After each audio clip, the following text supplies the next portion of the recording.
Halo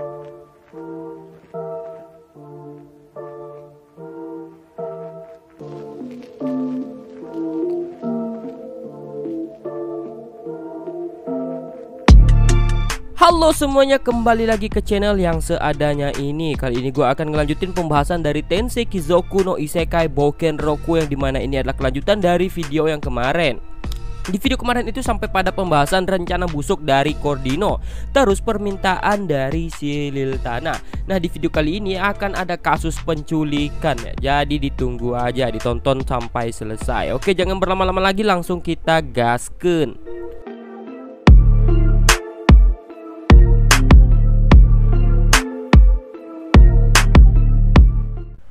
Nah, di video kemarin itu yang dimana Kain, Lil Tana, Teles, dan Sil itu akan berencana pergi ke tempatnya perusahaan Sarakan. Namun si Teles dengan Sil ini ada kelas tambahan, jadi yang pergi cuman Kain dengan Lil Tana. Kain pun meninggalkan sekolah bersama dengan Lil Tana. Biasanya Kain bersekolah dengan berjalan kaki, namun karena Lil Tana memiliki status sebagai putri kaisar, maka kali ini ia memutuskan untuk naik kereta.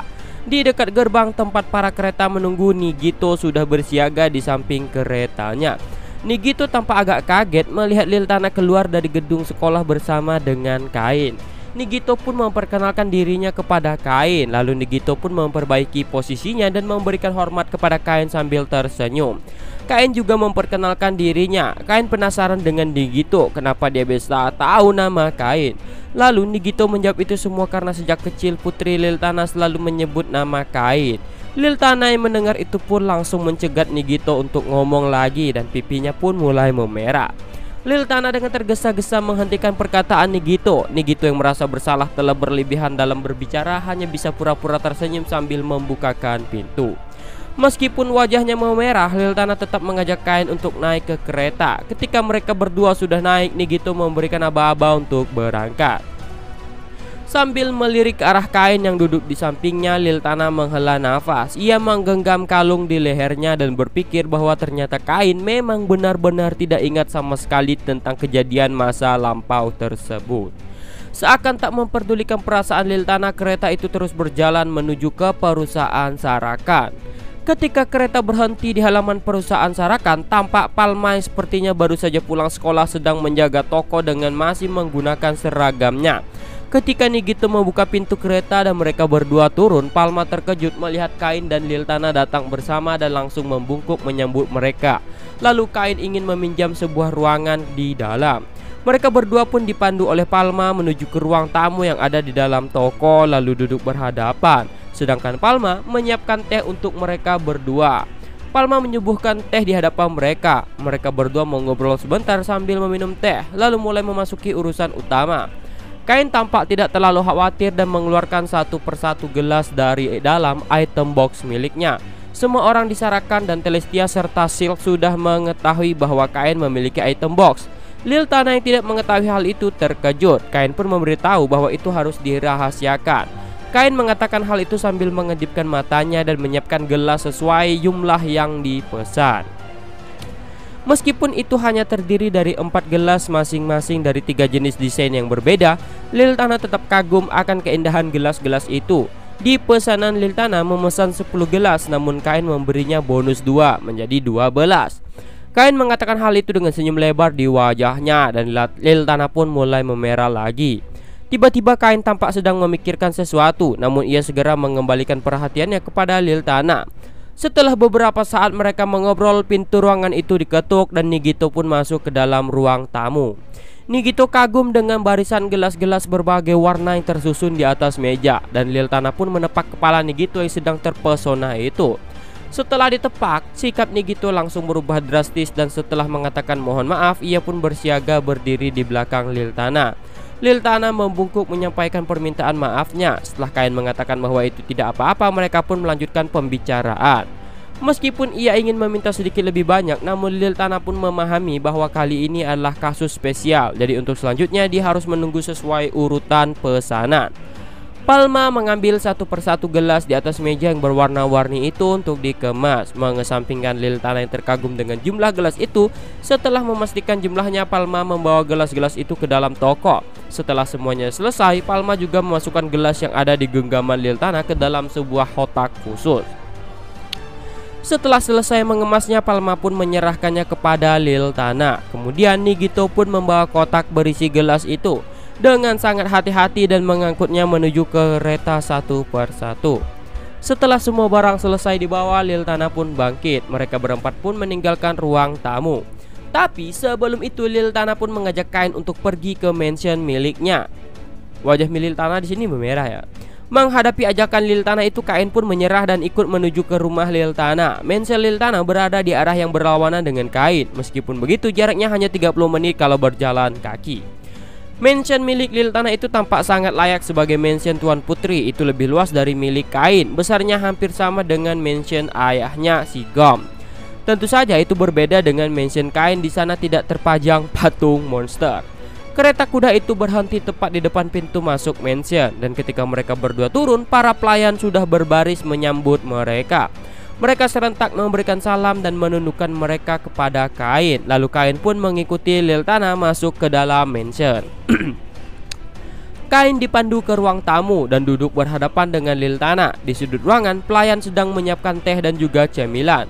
Di sepanjang koridor dari aula menuju ke ruang tamu dihiasi oleh ornamen yang tak jauh berbeda antara kerajaan dan kekaisaran. Semuanya merupakan barang-barang yang bagus. Kain duduk di sebuah sofa yang cukup nyaman dan ia sedikit merasa puas dengan itu. Lalu seorang pelayan datang dan meletakkan cangkir di hadapan mereka berdua dan menuangkan teh ke dalamnya. Kain pun mengambil cangkir itu dan mendekatkan ke bibirnya. Ia dapat merasakan aroma yang belum pernah ia rasakan sebelumnya. Dan ketika ia mencoba meminumnya, secara tak sengaja ekspresi wajahnya melembut dan cita rasa teh buah menyebar di dalam mulutnya. Kayak iklan minuman gitu dah pokoknya. Melihat senyuman Kain, Lil Tana merasa puas dan ia pun meminum tehnya juga. Ketika mereka sedang asik menikmati teh mereka, Nigito yang sudah selesai merapikan barang pun masuk ke ruangan itu. Lalu Kain pun memberikan pendapatnya tentang teh itu, bahwa dia menyukainya. Nigito tersenyum senang mendengar perkataan Kain. Ia pun bersiaga di belakang Lil Tana. Nigito di sini pun ngomong jikalau Kain mau membawa tehnya, dia bisa membekalinya atau bisa saja langsung menikah dengan Lil Tana dan ikut pergi ke kaisaran. Dengan wajah memerah, Lil Tana berusaha memarahi Nigito yang sedang mengatakan hal yang tidak perlu. Lil Tana yang wajahnya memerah karena mendengar kata menikah bangkit dan memukul kepala Nigito. Nigito membungkuk sedalam-dalamnya, namun Lil Tana memukulnya lagi. Namun Kain menghentikan Lil Tana karena dia menganggap itu cuma candaan Nigito saja. Lil Tana yang sedikit berharap itu nampak kecewa melihat Kain yang sedang tertawa. Namun ia berusaha untuk tidak menunjukkan ekspresi itu lagi dan lanjut berbicara.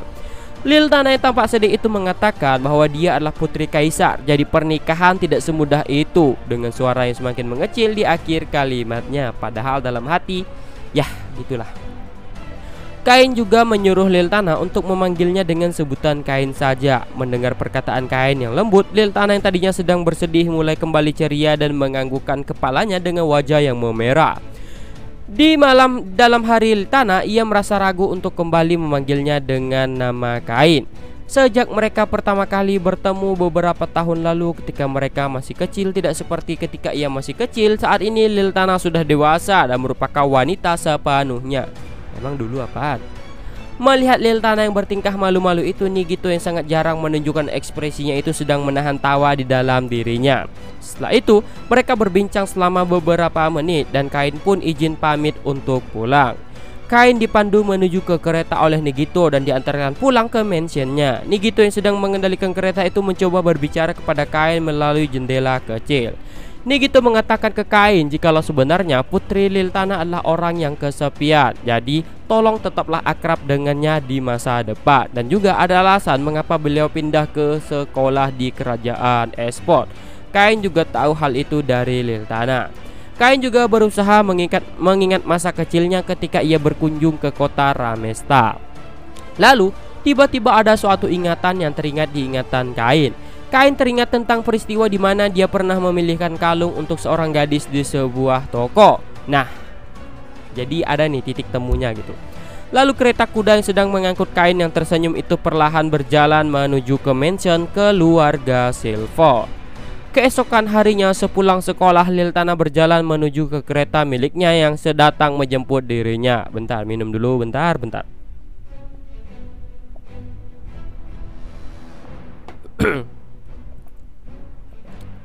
Lil Tana yang nampak tidak bersemangat itu memandangi keluar jendela kereta. Ketika kereta itu mulai berjalan, di depan keretanya ada 3 kereta berjajar dan mereka berjalan perlahan-lahan. Salah satu kereta itu berjalan seolah memimpin mereka, sedangkan kedua kereta lainnya berjalan lambat seolah mengganggu jalannya kereta milik Lil-Tana. Nigito mengeluh sambil memperhatikan kereta di depannya yang bergerak sangat lambat.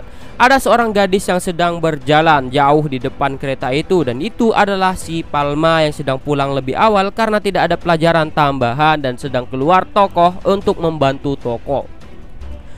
Palma berjalan mengunjungi distrik bangsawan untuk menghubungi rumah-rumah yang memesan produk-produk gelas.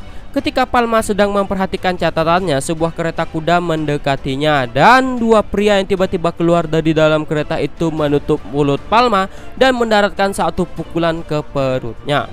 Pukulan itu cukup kuat sampai membuat tubuh Palma yang tidak terlatih itu menjadi pingsan. Lalu kedua pria itu membopong tubuh Palma dan melemparkannya ke dalam kereta yang berada di paling depan dan langsung mempercepat jalan kereta itu. Nigito yang sedang berada di tempat kusir tidak terlalu jelas melihat hal itu, namun ia sempat melihat seseorang pria sedang membawa seseorang masuk ke dalam kereta. Nigito ingin mengejar kereta itu, namun saat ini ia sedang membawa Putri Kaisar di dalam kereta. Dia mengerti bahwa dirinya tidak bisa mengambil resiko yang akan membahayakan Lil-Tana. Apalagi dengan sifat keadilannya yang tinggi itu, Lil-Tana pasti akan memerintahkannya untuk mengikuti. Jika mengetahui hal itu, maka dari itu Nigito hanya melanjutkan mengendalikan kereta apa adanya tanpa banyak bicara. Nah, di sini sebenarnya seperti yang gua bilang di video kemarin, ini adalah rencana jahat si Cordino. Ini ia terus memperhatikan ciri-ciri kereta yang menculik seseorang itu dengan matanya sampai kereta itu benar-benar tak terlihat lagi. Setelah sampai di mansion, Nigito menjelaskan kejadian yang ia lihat kepada Lil-Tana yang sedang duduk bersantai di sofa. Dia sadar bahwa dia pasti akan dimarahi, namun dia merasa Lil-Tana akan aman karena sudah berada di mansion. Tepat seperti apa yang dibayangkan oleh Nigito. Lil-Tana pun merasa marah dan gelisah. Melihat Nigito yang menundukkan kepalanya, Lil-Tana bangkit setelah mengebrak meja dan hanya mengatakan, "Let's go." Dan ia pun meninggalkan ruangan.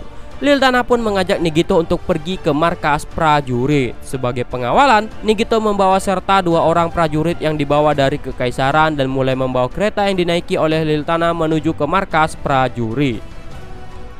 Kereta yang dinaiki oleh Lil-Tana pun tiba di markas prajurit. Para prajurit yang ada pun merasa gugup karena tiba-tiba kedatangan kereta bangsawan yang disertai dengan pengawalan.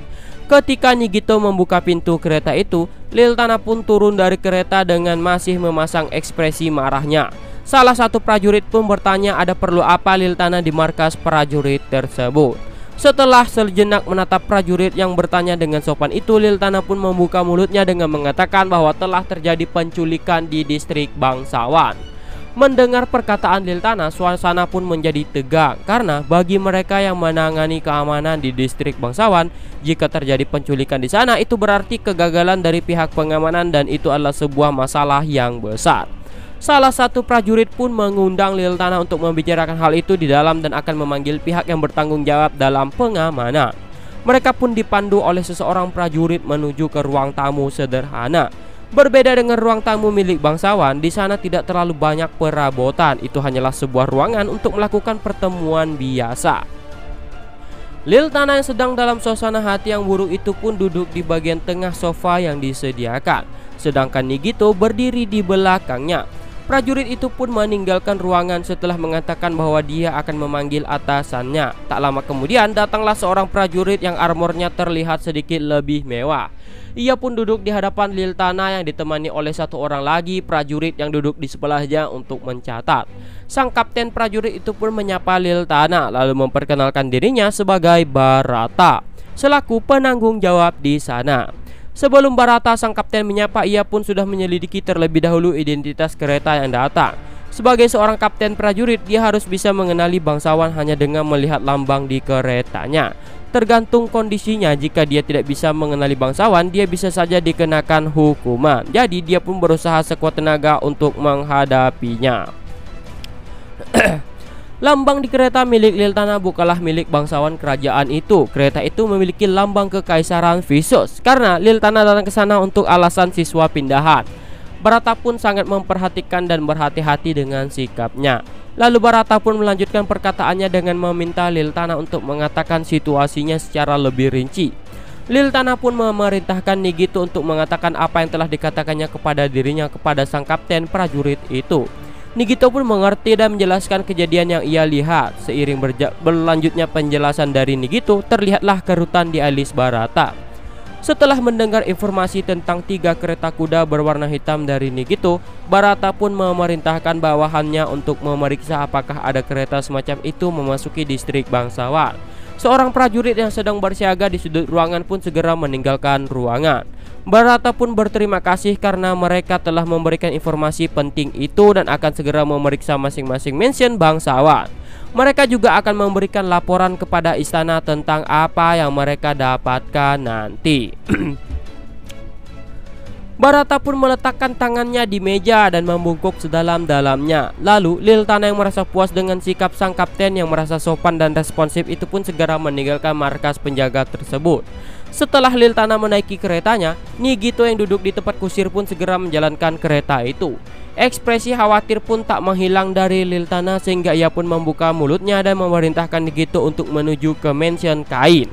Nigito pun keheranan mendengar perintah Liltana itu, namun tekad Liltana sudah bulat sehingga Nigito pun tidak punya pilihan lain selain menuruti perintah Liltana.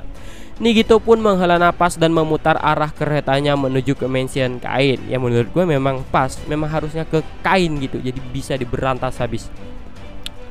Setelah memastikan Liltana telah pergi, Barata pun memanggil para prajurit yang sedang tidak berjaga dan mengaplikasikan tanda darurat. Ada sekitar 60 orang prajurit yang bekerja di markas prajurit itu. Mereka bekerja secara bergiliran dengan sistem shift. Namun dalam keadaan darurat, mereka harus selalu bersiaga dan siap hadir kapan saja jika dibutuhkan. Itu adalah sebuah tugas penting yang dipercayakan oleh istana kepada mereka untuk melindungi keamanan di distrik bangsawan. Dalam waktu kurang dari 1 jam, seluruh prajurit pun sudah berkumpul dan merata. Sang kapten pun membuka suaranya. Beginilah isi pidatonya, ini gue bacakan ya. Ini adalah insiden besar pertama sejak aku menjadi kapten prajurit di sini. Aku mendapat laporan bahwa telah terjadi penculikan di distrik bangsawan. Seperti pelakunya menggunakan 3 kereta berwarna hitam.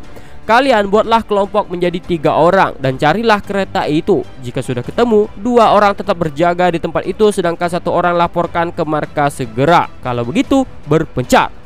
Lalu mereka langsung membuat kelompok dan bergegas pergi setelah mempersiapkan peralatan mereka. Mereka pun pergi dibagi tugas antara yang melakukan penyelidikan dan yang mendatangi rumah-rumah bangsawan yang memiliki seorang putri. Dan tentu saja ada kelompok yang memeriksa catatan masuk distrik bangsawan. Lalu Barata pun memanggil Delga, wakil kaptennya, untuk menggantikan dia selama ia memberikan laporan ke istana. Selama Barata pergi, Delga yang mengambil komando di markas prajurit.